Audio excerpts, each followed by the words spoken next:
За эхний үлдэгдэл оруулах дарааллын 4-р алхам буюу хувь хүний орлогын албан татврын ТТ11-ийн эхний үлдэгдлийг хэрхэн оруулах вэ гэдэг үзье.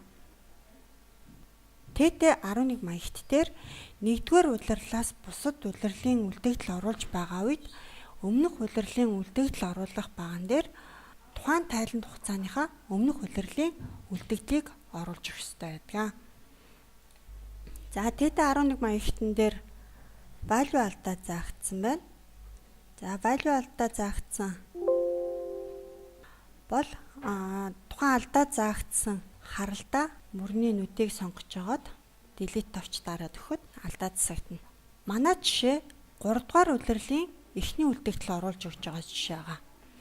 Тэгэхээр бид нэр 2-р улирлын үлдэгдлээ оруулж өгнө гэсэн үг. За 2-р улирлынхаа үлдэгдлийг копи авлаа. Өмнөх улирлын үлдэгдэл оруулах баган дээр очиод пэст хийж өглөө.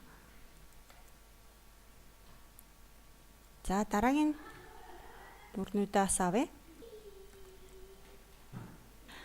За өмнөх улирлын үлдэгдэл дээр тухайн тайланд оны хувь хүний орлогын албан татврын суутгалууд маань тайланд үеийн баган дээр автоматар татагдчих бичигдээд өмнөх улирал болон тайланд үеийн дүнгуудын нийлбэр нь тухайн тайланд үеийн татврын маягтан дээр өссөн дүнгээрээ гарч ирэх боломжтой болно гэсэн.